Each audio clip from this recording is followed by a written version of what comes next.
Olá, pessoal, tudo bem com vocês? A nossa aula de hoje, dentro da obstetrícia, né, vai abordar o terceiro módulo, que vai falar do hospitalismo, vai falar também das internações, né, das condutas que são feitas para a internação da gestante e também da gravidez sadia. Eu me chamo Janiele Mota, sou enfermeira e estarei com vocês ministrando mais uma aula de obstetrícia.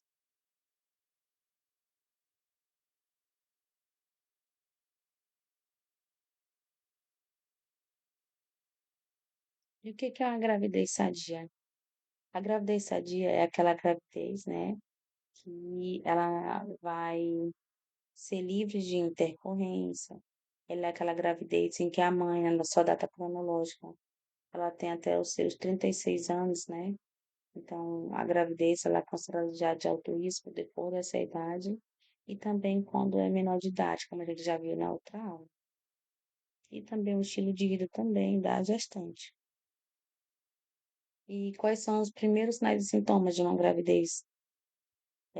Pode ocorrer um pequeno sangramento, né, vaginal, um atraso menstrual, cólicas uterinas, dor mamária, aumento do volume dos seios, né, alterações na aparência do mamilo, ou seja, o mamilo ele vai ter aqueles glomérulos, né, que é aquelas pequenas saliências, né, ao redor do mamilo. Sem falar também que ele vai ficar bem mais escuro. Pode acontecer os enjoos, excesso de saliva, prisão de ventre, aquela barriga inchada, né? Fadiga, cansaço, sono, vontade frequente de estar urinando, de estar indo ao banheiro, desejos alimentares, alterações no paladar e no olfato, intolerância, né, a odores fortes, aumento dos gases intestinais, tontura, alterações do humor, dor de cabeça, corrimento vaginal, cravos e espinhas, rinite, né, gestacional, que é aquela alergia, cãibras nas pernas, isso acontece muito no terceiro trimestre, hemorroidas e hipotensão postural. O que é essa hipotensão postural? É justamente a queda da pressão em determinadas posturas. Por exemplo, a gestante ela está deitada, ela levanta de uma vez, ou então está sentada e levanta de uma vez. Então, ela pode ter essa queda, né, de pressão, por conta, né, dos vasos sanguíneos e porque ela está carregando, né, mais uma vida. Então, lembrando que esses sinais, eles não vão acontecer com todas, pode acontecer um ou dois, né, por exemplo, dessas alterações, mas são alterações esperadas dentro da gravidez de forma sadia. E quais são os 10 passos para uma gravidez saudável? Primeiro, né, começar o seu pré-natal o quanto antes. Descobriu que está grávida, fez o testezinho, bora pro pré-natal, lá no postinho de saúde, né? Quando a indicação ela é para baixo risco, né? A se alimentar bem, né? Então você não precisa ter aquela desculpa de comer por dois, né? Comer mais, comer de qualquer jeito, não ter uma alimentação saudável. Tomar cuidado com o que come também, né? Tomar suplemento de ácido fólico, que o ácido fólico ele vai ajudar na produção, né, neuronal do feto, da criança. Fazer atividades físicas regularmente, a não ser que você tenha alguma contraindicação médica, né, isso? Começar a se exercitar os músculos da região da vagina, justamente para prepará-lo para o parto normal. Não tomar remédio sem falar para o seu médico. Isso aqui não é nem só para gestante, mas também é para todos nós, né? Que às vezes a gente costumamos a tomar, a se automedicar. Então, o ideal é que você sempre procura a ajuda de um especialista, de um profissional. Não se automedique. Reduza, né, o consumo de cafeína. Parar de fumar e de beber, porque vai ser prejudicial não só para a sua saúde, mas também para a saúde do seu bebê. E descansar bem, né? Para diminuir o estresse, a fadiga. Então, quanto mais ela se mantém em repouso, melhor vai ser e mais tranquila será a gravidez. E quais são as necessidades da gestante frente à internação? Então, aqui agora eu vou mostrar um guia de internação, o que que a gestante vai precisar fazer e quais são os setores que vai poder estar acompanhando essa gestação. Primeiro, vamos saber se o parto ele vai ser agendado ou se ele vai ser de pronto atendimento. O parto agendado é aquele parto que você aquele eletivo, né, que você previamente marcou para ter o seu parto, seja ele cesáreo, seja ele normal, né. Então, ela pode estar indo um dia antes da internação ou no mesmo dia da internação. Já o pronto atendimento, ele já é quando a gestante ela está em trabalho de parto, ou quando ela, por exemplo, está com descolamento de placenta, ou está com perda de líquido, entendeu? Então ali ela não foi planejada para ter aquele parto, então ela acaba indo de forma urgente, né, para o hospital, para ser aguardado o seu setor de internação.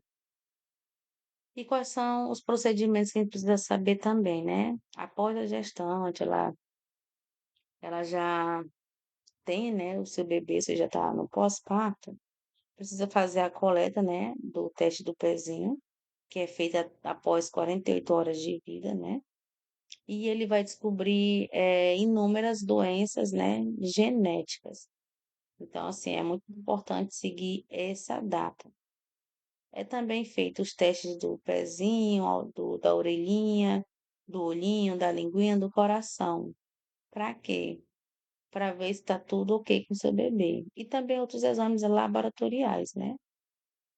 A aplicação da vitamina K, que é para evitar, por exemplo, com que a criança tenha hemorragia. Aplicar também as vacinas de hepatite B e da BCG, que é a vacina contra a tuberculose. Então, tudo isso é feito ainda nos primeiros dias de vida do bebê dentro do hospital. Quando a gestante ela vai ser internada, ela passa também por acolhimento, né? Que ela vai ser encaminhada, né, para uma sala, onde a equipe de enfermagem que vai acolhê-la, fazer toda a avaliação, ver a altura uterina, ver como é que tá os batimentos cardiofetais, entendeu? E aí depois encaminhar para o obstetra, né, para fazer também um toque e prepará-la para o pré-parto, né, dentro do centro obstétrico. E quais são outras considerações que a gente também precisa se atentar? Não é permitido, né, que a criança recém-nascida ele use chupeta, né, porque isso também vai atrapalhar na amamentação, vai atrapalhar na fala do bebê e vai fazer com que ele não queira mais nem mamãe. A roupa também tem que ser trocada diariamente após o banho, né, ou sempre que estiver suja, deixar a primeira troca do bebê, ou seja, a primeira roupinha separada, né, para ser entregue dentro do centro cirúrgico. Utilizar fraldas descartáveis e produtos de higiene, e que caso a mãe não tenha, o hospital pode sim fornecer esses produtos para o bebê. E o acompanhante ele deve trazer seus pertences de higiene pessoal. Outros itens importantes é a questão do uso de alfinetes, entendeu? Precisa ser retirado, retirar etiquetas de papel e elásticos apertados na roupinha, entendeu? Para que não cause desconforto no bebê. Lavar com sabão neutro as roupas, né? Evitar o uso de amaciantes, porque pode causar um processo alérgico no bebê. Evitar também aquelas golas, babados exagerados, né? Para que o bebê não venha se incomodar. E nem também atrapalhe a mãe no processo de aleitamento. Utilizar os tecidos adequadamente, né, na estação. Se está muito quente, usar roupas mais leves. Se está muito frio, usar linho, lã, algodão. E evitar a utilização de tiaras com elásticos, né, para as meninas, e também broches presos. A roupa do bebê, né, para não ter o risco também de furar o bebê e até mesmo furar os pais, né. E os cuidados que a gente deve ter com a amamentação. Na última aula eu expliquei um pouquinho, né, da importância da amamentação, do vínculo que é feito entre a mãe e o filho, né, que são fortalecidos, criados e fortalecidos. Então, outras vantagens também é que o leite já vai vir pronto, né, com a temperatura ideal, sabor ideal, vai conter os nutrientes necessários para o bom desenvolvimento do bebê. Então, não tem aquela questão de falar assim: "Ah, meu leite é fraco, o bebê não está se sustentando", não é isso. Todo leite, ele é forte. E o leite, ele é tão essencial à vida porque ele começa primeiramente, né, de forma clara, que é como se fosse a água, né, o bebê vai lá matar a sede. Depois vai vir a parte mais gordurosa do leite, né? Que aí é com aquela parte lá que o bebê vai se saciar, né? Vai ganhar peso. É de fácil digestão o leite, né? Vai proteger o bebê contra infecções respiratórias, gastrointestinais, né? E também vai promover a imunidade, porque dentro do leite vai ter os anticorpos. Diminuir a incidência de alergias, diminuir o risco de obesidade e o risco de diabetes na vida adulta. Ele também vai ajudar na promoção do desenvolvimento do cérebro do bebê, né? Aumentando o seu QI, né? Que isso que é o seu quociente de inteligência. Não vai ter risco, né, de contaminação, pois vai sair direto da mama para a boca do bebê. Ele vai desenvolver e fortalecer a musculatura facial, preparando para a mastigação e para a fala, né? Então, vai fortalecer esse músculo da face. Vai fazer também com que o bebê se sinta mais seguro e acolhido, né? Como eu falei, sobre a questão do fortalecimento do vínculo entre a mãe e o filho. Também vai ajudar no desenvolvimento neurológico do bebê. E quando ele tiver adulto, né, ele vai ajudar no seu desempenho profissional. Outras vantagens do aleitamento para mamães é o quê? Ele vai fazer com que diminua o sangramento, né, uterino no pós-parto. A amamentação também vai ajudar com que a mãe tenha a perca de peso e, consequentemente, volte ao seu peso original. Por que que isso acontece?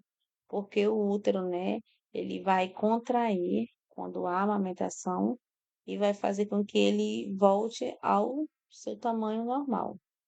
Vai prevenir contra o câncer de mama, ovário e de útero. Não vai dar trabalho também para preparar. E as vantagens do aleitamento para a sociedade? O leite ele vai estar sempre pronto e livre de contaminação.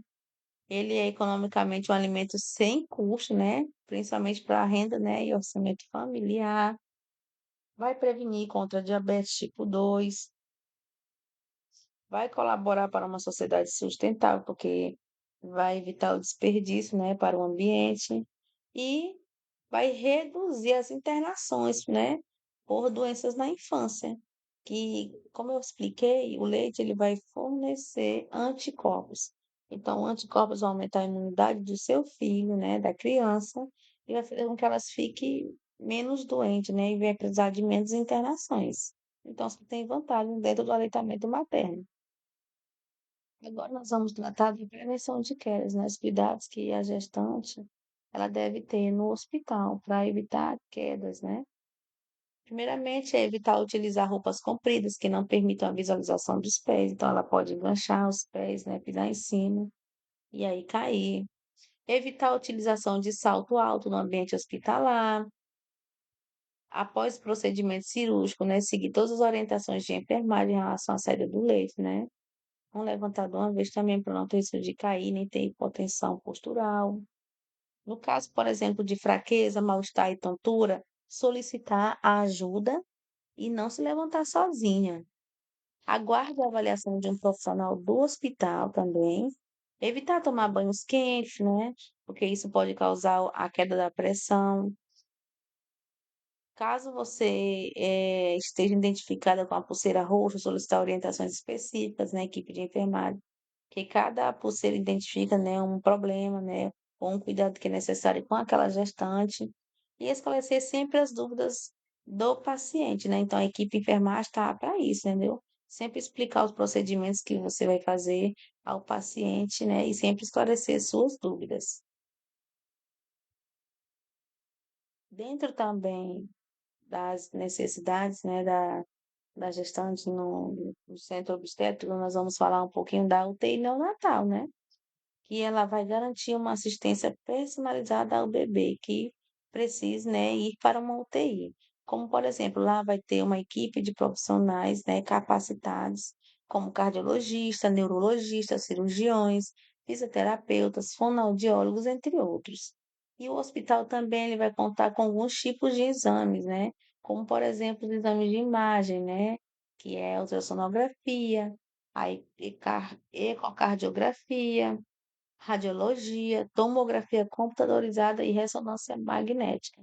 Tudo isso para assistir o bebê. Também vamos ter o banco de leite, né? que é um suporte às mães que não conseguem, de alguma forma, amamentar o que não podem. Como, por exemplo, mães de soropositivos, entendeu? Então, ela não pode ofertar o seu leite materno. E aí é feito, né, o uso do banco de leite, que vai garantir os bebês, né, prematuros, né, nascidos no hospital ou maternidade, eles recebam leite humano, né, logo na primeira alimentação. Claro que quando há uma indicação clínica. E tem a sala de coleta, né, que é onde é feita a coleta do leite. E aí é muito usado, por exemplo, nas UTIs, né? Quando a mãe ela não pode amamentar o seu bebê, porque ele está internado, entubado, então é feita essa retirada do leite para passar, né, para o bebê. E também as mães elas podem estar doando propriamente para o banco de leite para outras mães, né, outros bebês. Então, elas podem, né, tirar o leite sob supervisão e oferecê-lo in natura ao seu filho. É também um local onde recebem orientação de como tirar, armazenar e transportar, né, o leite. E aí tem os casos também em que a mulher ela faz esse processo em casa, né? Então, ela pode sim trazer o leite, ligar para o hospital dizendo que tem leite, e aí ela tem que refrigerar até por no máximo 8 dias no congelador, né? E esse suporte ele é feito pelo serviço de enfermagem e lactário. Agora a gente vai falar do hospitalismo. O que que é o hospitalismo? O hospitalismo, ele, a primeira vez que ele foi mencionado foi pelo René Spitz, que ele foi um grande, né, psicanalista americano, e ele contribuiu muito com pesquisas que faziam relação entre mãe e filho, né? Então, esse termo ele ainda ocorreu após a Segunda Guerra Mundial, em que o René Spitz ele começou a fazer pesquisas, né, para com aquelas crianças órfãs e abandonadas que eram deixadas em abrigos ou hospitais. Então, né, eles recebiam todo aquele cuidado físico, médico, mas as pessoas que faziam esse serviço não se importavam, né, em dar afeto, em dar atenção. Então, por meio desse conceito, ele descreveu os efeitos terríveis, né, da falta de atenção qualitativa no recém-nascido, que isso pode ter a toda a sua vida adulta. E qual é o conceito, né? O hospitalismo ele é definido como um conjunto, né, de prejuízos que o ser humano adquire pelo fato de permanecer internado em um hospital que tem em conta sua condição de enfermo, mas vai marginalizar os determinantes de sua unidade estrutural biopsicossocial. Ou seja, né, ele vai dar apenas aquela assistência física, mas não vai se preocupar com a subjetividade daquele indivíduo, né, com as particularidades daquele indivíduo. Então, assim, tudo é muito feito no automático, né?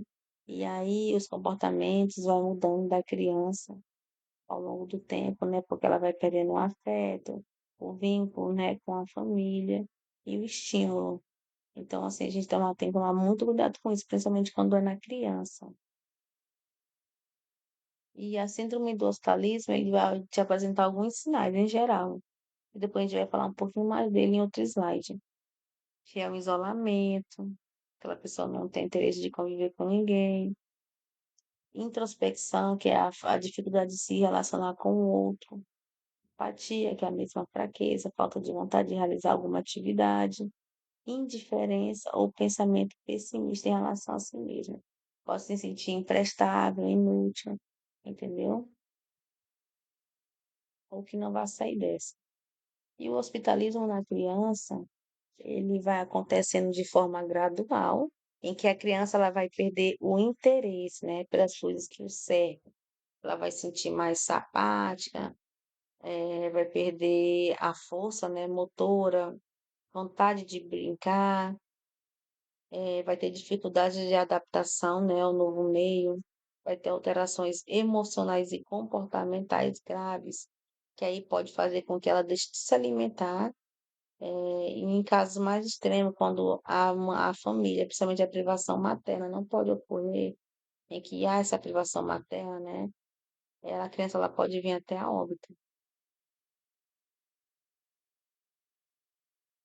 E Tem os estímulos também externos, né? Que tem muito a ver com a questão do estresse, do ambiente hospitalar, né? Das condições em que a família daquele paciente se encontra. E trata-se de um esforço do organismo para se adaptar a algum estímulo, né? Ou para enfrentar situações ameaçadoras da vida e do equilíbrio. Então, assim, apesar do estresse fisiológico ele ser uma reação normal, quando a resposta ela é patológica, então, assim, ela acaba causando mais distúrbio na criança, né? E vai fazer com que ela desenvolva algumas complicações daquelas doenças, né? Que são até existentes já na criança. E quais são as causas do hospitalismo, né? São as internações de longa permanência, né? Muito tempo internado, num leito de hospital. A separação, a ruptura, né? Do vínculo afetivo, familiar, seja ele entre a mãe, entre os irmãos, entre o pai, entendeu? A falta do pertencimento, ou seja, eu não pertenço àquele local. Então, se ele não se reconhece como sujeito daquele local, ele não vai se sentir pertencido. Então, isso também vai favorecer o hospitalismo. E o ambiente hospitalar, né? Que querendo ou não, ele já é propriamente é, ambientado apenas para cuidar da saúde dos enfermos, né? Mas não pensa nas suas particularidades nem subjetividades.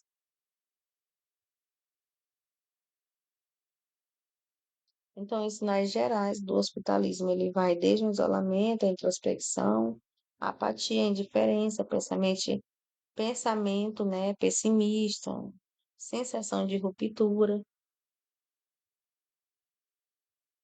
afastamento emocional da família, independência crônica, né, do outro, essa dependência, né, de você não vai ter mais autonomia para realizar suas atividades, desinvestimento afetivo. E assim, quando a gente fala das intervenções, pensar sempre na prevenção. Prevenir sempre vai ser o melhor remédio. Então, assim, a gente tem que tomar cuidado e fazer aquela estimulação cognitiva afetiva, né? Entre o paciente e seu familiar. É, fazer também um plano terapêutico definido para cada paciente, né? Valorizando as suas particularidades. Fazer também com que haja aproximação da família no âmbito de UTI, né? Que assim ele vai evitar a quebra de laços afetivos. E quais são as formas de prevenção? A forma, né, é auxiliar na manutenção do vínculo familiar e social do paciente, em especial porque a família representa a rede de apoio e referência, né, daquele ser humano. Então, assim, precisa, né, acelerar o processo da perda de significado para que a gente observe que essa síndrome ela é constante, né, não só nas crianças, como também nos adultos. E obrigado, né, pela disposição. Fico aqui, né, para tirar dúvidas de vocês lá no grupo. E nessas aulas de hoje a gente, né, conseguiu abordar um pouco, né, sobre a condição do hospitalismo, né, quais são os fatores que causam, porque isso vai acontecer de forma muito recorrente, né, quando tem a questão das internações de longa data. Abordamos, né, um pouco sobre a gravidez sadia, quais são os sinais, né, que são esperados dentro da gestação, e esses sinais e sintomas, eles não são para todas as gestantes. Às vezes uma vai ter um ou outro. Tem gestantes que às vezes só tem mesmo atraso menstrual, às vezes nem tem um atraso menstrual. Eu já ouvi casos também da que a mulher está gestante e continua menstruando, entendeu? Só que são particularidades. E também não quer dizer que você vai ter todos aqueles sintomas. Não é, entendeu? Cada corpo é individualizado, cada gravidez é individualizada. E aqui a gente fala muito só da questão, aborda muito só da questão do baixo risco, né? E aí, na próxima aula, nós iremos ver a atenção, né, às gestantes em alto risco, a conduta, né, da enfermagem, né, frente a essas condições, né, que interferem na gestação, e também os cuidados da enfermagem dentro do pré e pós-parto, né? Então, tudo isso a gente vai ver na nossa última aula. Então, a gente fica por aqui. Agradeço, né, a parceria de vocês. E é isso. Muito obrigada.